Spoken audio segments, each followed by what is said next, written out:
I'm Anya, and I'm a singer-songwriter and producer, and I make music in my bedroom. I'm also a hopeless romantic and a professional romanticizer of life. Welcome to my YouTube channel, where I document my life as an independent artist and show you what it looks like when you're the CEO and CFO of your very own mini music venture. So sit back and relax, grab an aesthetically pleasing drink and snack, and join me on my adventure of taking music from an idea on the Voice Notes app to a fully completed song and music video that ends up residing forever on the World Wide Web. Let's go! Like with all of the songs this year, I was trying to find things in the production that would serve as an enhancement of what the lyrics are saying. And so I spent a lot of time thinking about, ultimately what defines this song. I think, to tell you the truth, was all about perpetuity and having something that would feel like a constant motion, constant movement throughout the song to represent infinity, to represent forever. When I Fall in Love was all about sparkles and glitters, and how do you capture that sonically? And with this song, I wanted to somehow sonically represent the idea of multiple timelines and multiple things colliding with one another. And that really came together in the chorus, where it's probably like one of my favorite productions from this year that I've done, because I think it captures the essence of the song really well, at least from my perspective. So you have that first initial chorus part where it's like, what if there's someone out there that's just like me, that just has a kick drum and a tiny little piano pattern, which kind of, I would associate that piano pattern with like our baseline reality, the character that all the other characters grow out of, if you will, and split into their own parallel realities. And then right after that, the production totally explodes, and there's so many things happening. I layered like 4 or 5 synths doing the exact same thing, and they're like all layered on top of each other, and really feels like all these particles and timelines colliding and interacting with one another. And then it goes back to a singular timeline, and up, and then it expands, like it branches out into all the other ones. And the entire production kind of has a play on that.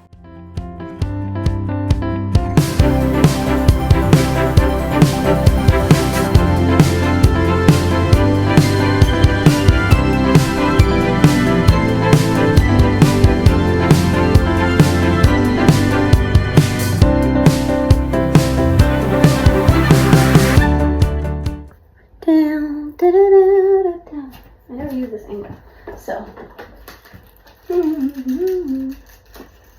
if we're here, it's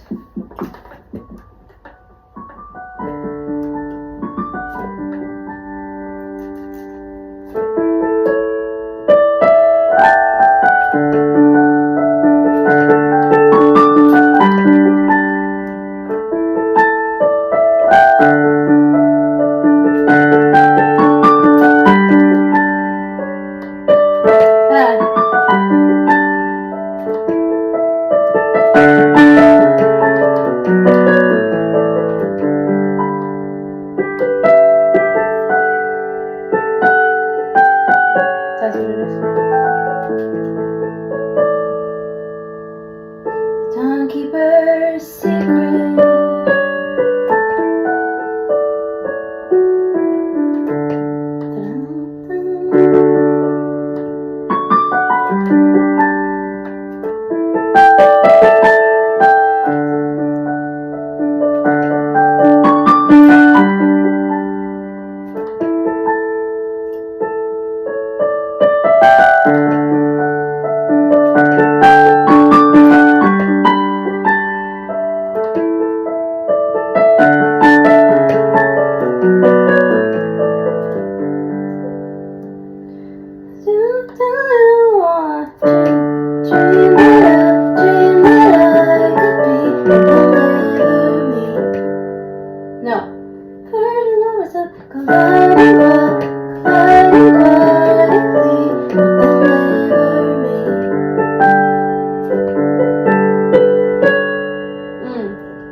Colliding quietly, but they'll never meet.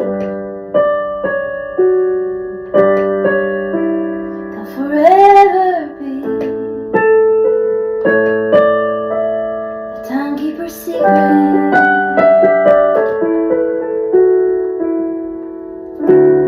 Something like that, right?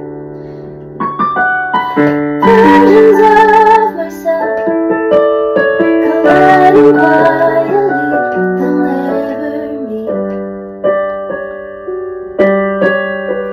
Forever, they'll never meet. They'll forever be. Oh, maybe we just hold it.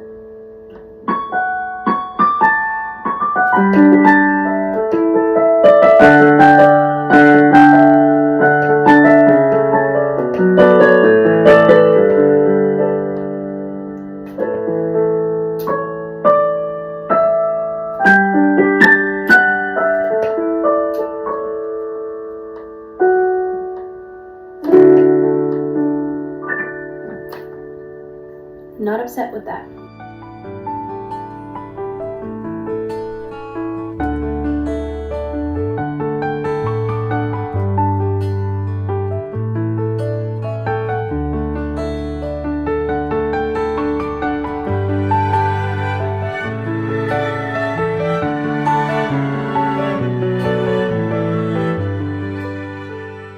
All of the songs this year, I've tried to do two things with them. Since they're all based on book titles, I have tried to make the titles more interesting. Like last year in the Hopeless Romantic album, I didn't really care too much about that.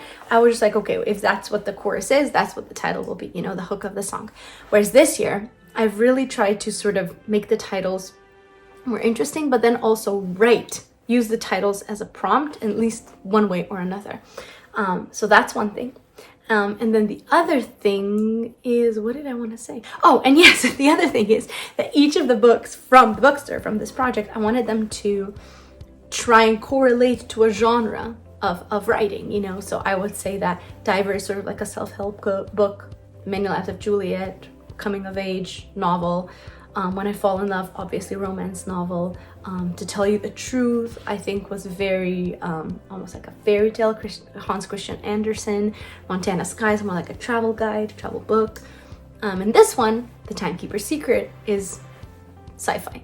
And so that's another thing that I try to think about whenever I'm writing the songs for this project. And then the video for this, it's very interesting. I think the production and the visuals for this song were very much created symbiotically. Like I had already kind of pictured what the video was going to be as I was producing it. And funny enough, that I think happened with all the songs this year. And I think that really helped me to make the production more immersive, because I was already seeing a very specific image in my head for what I wanted it to sound like. And so then the two things were kind of being created simultaneously. You know, I was like making the song, but I was also thinking about how the video would be. And so then I feel like all of the songs this year really feel like they capture the same feeling, both sonically and visually. And so same thing happened here with Timekeeper Secret. And then the last idea that I had for the song was to somehow represent all of the characters that are described in the song, you know, all of the different parallel timelines.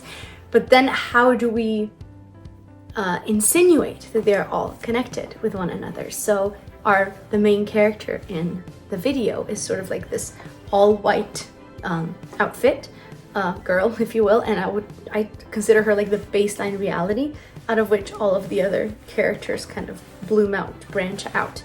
And she has this like little red bow tied on her, and that's like the thread that's connecting all of them, like their common denominator, if you will. And then throughout the video, the red thread starts appearing through all the different ones, and then they all get a little bow in their reality, which I thought was a interesting, cool way, maybe? I don't know, I thought it was kind of cool, of depicting the idea of the many worlds interpretation of quantum mechanics. What else? I filmed the video in my backyard with my parents helping out with everything. It was all done in one afternoon, but I had everything pre-planned weeks ahead of time, like how chronologically how I would do the outfits based on what hair I would have, like to make sure that the hair wouldn't look funky, like to have it up one shot and then the next have it down, all of that. And then I had planned out the outfits ahead of time, and I wanted each of the characters to have one singular piece of furniture to kind of capture the environment that they're in, to capture their reality. And it was a frantic afternoon. Again, it was really hot. I keep filming these on really hot days and wearing clothes that are not weather appropriate.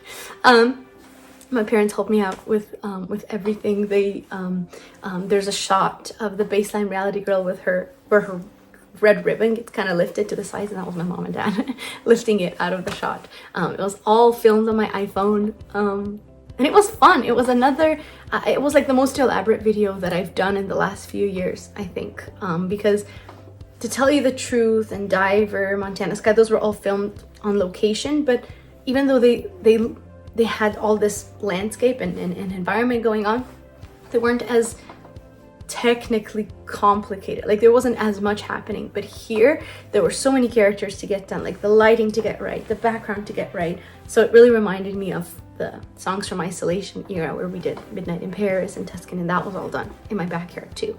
So it kind of put me back into that mode, which was really exciting because it challenged me in new ways. Again, I got kind of a little bit more relaxed on the previous videos, but this one was really tense in terms of all the things to think about. But I'm happy with how it came out. I'm glad I spent a lot of time planning and thinking about it, because then the day of made it a lot easier and a lot faster to get done. Hello and welcome to the last outfit of the Timekeeper video. Bouncer for light, right there. Stand for my phone for camera. Mom, Dad, chair, laptop where I'm playing the music from, red ribbon connecting everything, and all the extra props back here. Oh, and the background. We did it!